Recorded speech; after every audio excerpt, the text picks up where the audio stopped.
Mary, I saw your note. What does this mean? It means exactly what it says. I wrote it in a way that even a kindergartner could understand. I can read. But are you serious? I do all the laundry, clean the house, cook, go groceries, wash the windows. I also wash the car, pick you up, and drop you off. Am I supposed to do all that? Of course. I've got a lot of housework because you've been away. I have a baby. I was in the hospital until this morning because I wasn't feeling well. It's obvious you've been faking your sickness. Your morning sickness is long gone. Don't be silly. I'm punishing you for that. You're going to be a mother and I won't tolerate any laxity. I'm sorry, but I'm afraid I still can't. I've been discharged from the hospital, but I've been told to rest for a while, and it was a bad idea to take the bus from the hospital to home. I need to lie down and rest. You are being lazy. You can't even take care of the house. Do what you have to do. Don't you dare talk to me like this again. I'm sorry, but I need to rest. It's so hard for me to get up. If you weren't pregnant, I'd kick you right out. Oh, I'm so frustrated. Get out of my house as soon as you have the baby. Please, don't talk to me like that. You've always been so kind. What's going on? You've changed all of a sudden. I'm only being nice to you in front of Alan and John. Truth is, I hate you. Just talking to you irritates me. What? How can I like a woman who grew up in an orphanage? There's no way I could accept you. I didn't know. I wish I never brought you into my home. I regret it so much.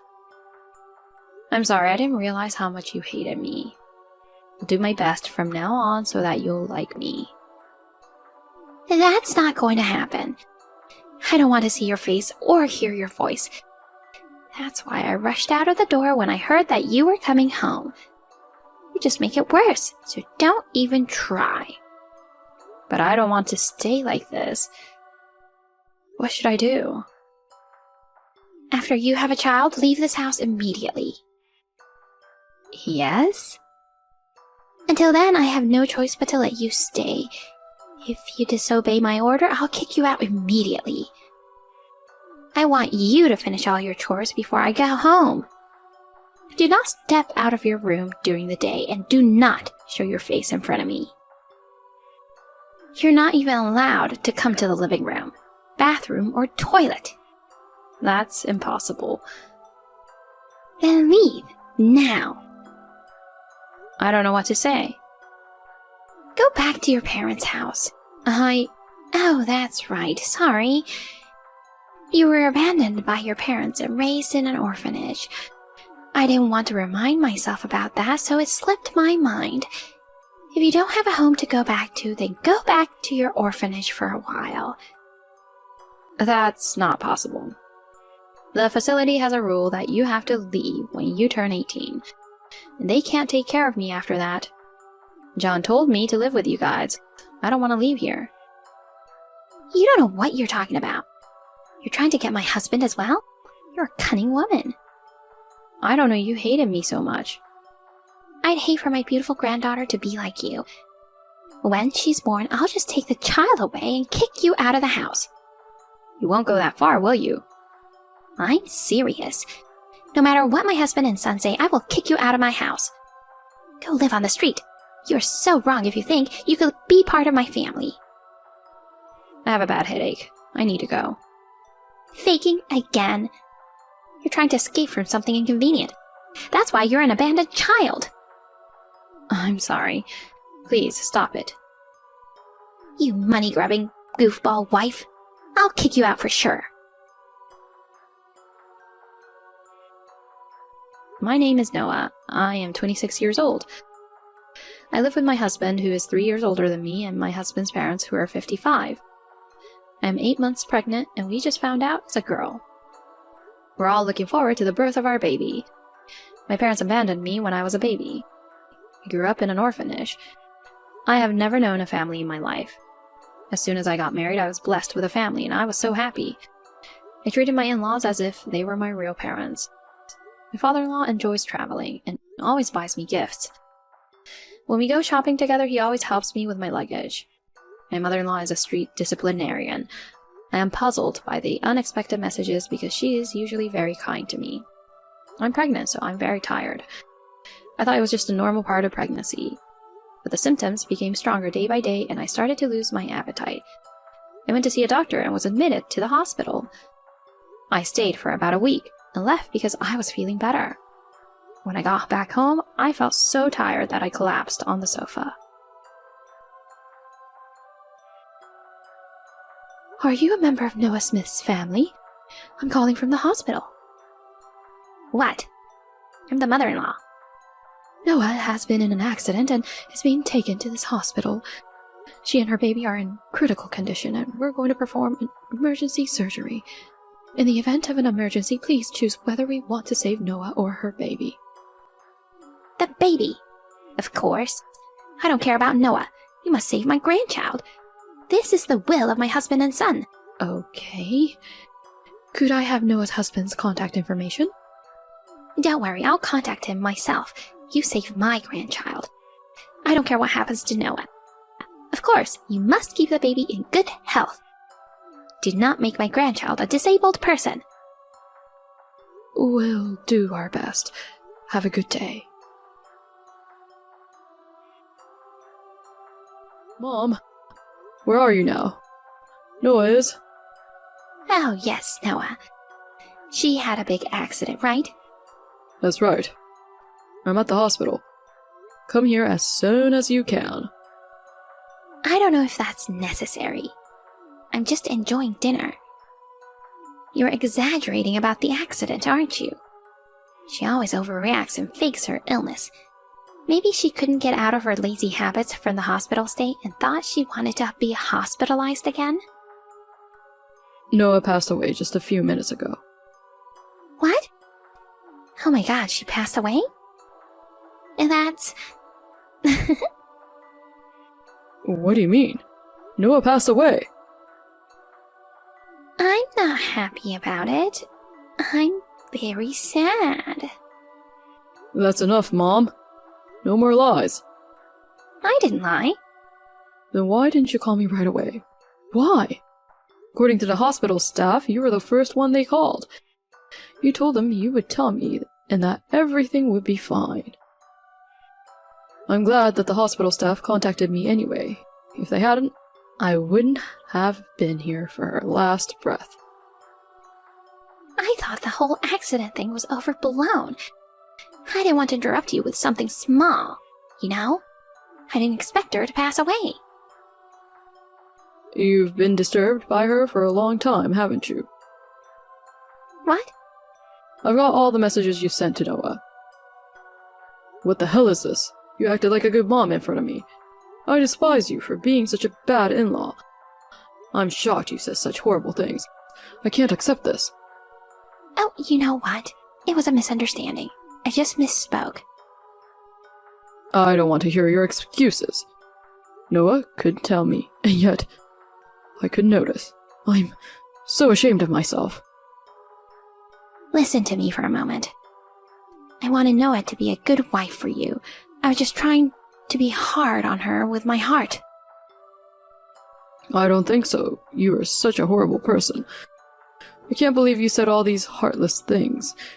Noah must have been sad and wistful, too. She was verbally abused when she was in the midst of a difficult pregnancy. It's her fault for not taking care of herself. I was just a little harsh. Just a little? How can you be so calm after hurting Noah like this?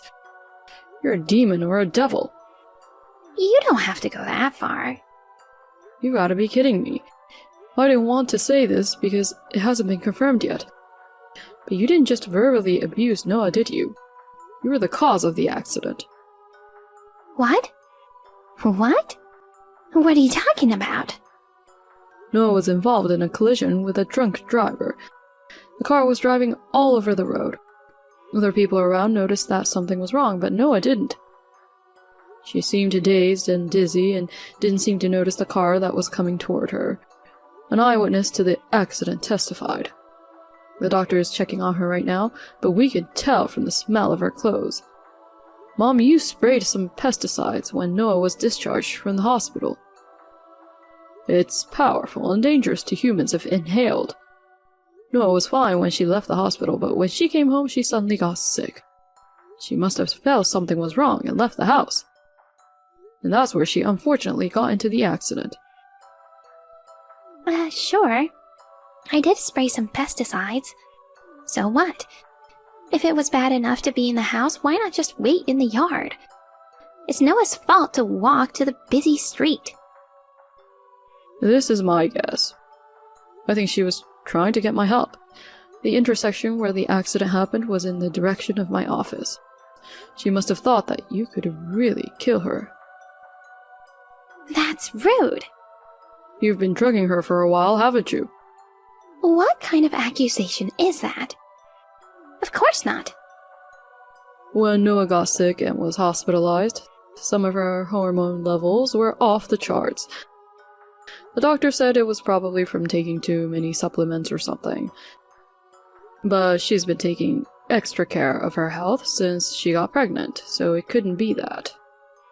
So I didn't know why, and after a week in the hospital, her numbers had settled down. It makes sense if you did something to her. Are you going to blame me for everything? That's really terrible. You didn't even pick up Noah from the hospital, right? You told me you would pick her up. If I had picked her up myself, none of this would have happened. Okay, that's enough. No matter what you say now, Noah is gone. She gave birth to my grandchild. I'm all done with her. Huh? How's your baby? She's 8 months, so she's pretty premature. She's not handicapped or anything, is she? You don't need to worry anymore. Huh? They passed away together after the accident. Noah and my baby girl tried their best, but they couldn't save them. Huh? You've got to be kidding me. I don't care about Noah, but my grandchild? I told them to save the baby. Where's the doctor? I'll make sure they will be fired. Suppose she'd been born. The doctor says there's a good chance she'd have some disability. What? How can that be? Because you have been giving her weird drugs. What? My fault? Of course it is. But I only targeted Noah. Noah was breathing in toxic fumes that made her dizzy. Do you really think that it won't affect the baby? No way. How can you not know that when you're a mother yourself? I can't believe it. Hey, come on. Don't just blame me. Of course, it's my fault for not noticing. If only I had noticed that you were bullying Noah, I could have protected Noah and my daughter. Yes, it was your fault too, so don't blame me. Well, if she's handicapped, I didn't want her anyways. It would have been difficult to take care of her. You've got to be kidding me. How can you say that? Don't be mad at me. Think of something more pleasant. You will get some money from Noah's insurance. If you marry a young lady from a good family, we'll have grandchildren with good bloodlines. Besides, a woman like Noah doesn't deserve to be a part of our family. I'm glad they are both gone. I'll never forgive you, Mom. Well, I guess I better not go to the hospital then. I'll call the insurance company. That's enough. No matter how hard it was, Noah endured it without a single whimper. I despise you for saying dirty words to Noah. There's no need to be so angry. I'll give you one last chance. Come to the hospital right now and apologize. Apologize to Noah and your grandchild for all the mistakes you've made. No. They can't hear me anymore. You want me to apologize to ghosts? If you can't do that, you get out of the house. What? What? You don't talk to your mother like that. I'm your husband, Henry. You're at the hospital too? Of course. My precious Noah's been in an accident. It's normal for you to rush over immediately. I've seen all the messages you've been sending. I've read all the horrible things you've said to her. I will never forgive you, no matter what. Like I've told Alan, I was trying to educate Noah. I wanted her to become a good wife. Don't be a fool. Noah took care of me like I was her real father. She always called me Dad. I can't believe I won't be able to hear her voice anymore. I'm so sad, I feel like I'm going to lose control. You have me. I'm sure you are happy to get rid of her from our family tree. There's nothing more I can say to you, just leave now. If I see you again, I will kick you out. Don't be so angry. When Alan finds a new wife, I won't be so strict with her. Oh, so you were being strict with Noah. I'm divorcing you. Don't ever come home again. What are you talking about? I can't believe you're divorcing me now. You're kidding, right? Well, I'm serious. If you refuse, I'll take you to court. Don't do that. If you divorce me, I'll be alone. How will I live with myself from now on? You need to be punished like that. I hear every family has some kind of conflict, but yours has gone too far. You're the one who killed Noah. Don't say that. I didn't do anything wrong. She took my precious son away from me. Alan was always close to me until he married Noah. How can I forgive her? Noah was not my family. She was my enemy who took away my precious son. Please, let me go. Alan? Nothing is more important than people's lives. If I'm so important to you, you should understand how much Noah cared about the baby. I can't believe you did all this. I'm sorry about that. I made a little mistake. We all make mistakes, don't we? Don't put it so lightly. If I had realized it earlier, she might have survived. I can't regret it enough. I am sorry. Tell your dad not to divorce me. I refuse. I'm for the divorce too. Get out now. Get out of our sight forever. Hey, don't say such horrible things to your mother. I'll be living on the streets if you kick me out. That's right. Give me half of that life insurance money. I'm entitled to it, right? I'm the beneficiary of her policy. I'm not giving you a penny of it. What? I thought I was going to get that money. Fine, I'll go back to the house and take care of it before you guys do. Don't be stupid. It's not going to work. I'll drag you out of this house and I'll kick you out. You will spend the rest of your life regretting what you have done. You will live in misery with your sins on your shoulders. Do you understand? I'm sorry. I apologize from the bottom of my heart. Please, don't say that. It won't happen again, I swear. Even if you wanted to, you couldn't. Noah and my daughter are no longer in this world. If you want forgiveness, bring them both back to life. That's impossible. I don't know what to do. I'm so sorry. Please don't leave me. I refuse. I don't have a mom, that's all. When my father returned home from the hospital, my mother was there. He kicked her out of the house, and the divorce settlement was finalized. My mother, who grew up in a wealthy family and married my father right after graduating from school, had never worked. She demanded life insurance money because she did not know how to get a job. I never gave her a penny from insurance or the money from the drunk driver. I used the money for Noah and my daughter's memorial service. I donated the rest to children without parents and children with disabilities. My mother started working part-time, but she didn't like being supervised by a younger boss. She repeatedly harassed her boss and was fired. If she doesn't like her younger boss, I don't think there is any place she can work. Well, I don't care what happens to my mother anymore. I'll regret not being able to save Noah and my daughter for the rest of my life. I can no longer do anything for them, but I hope that I can help by providing support to underprivileged children.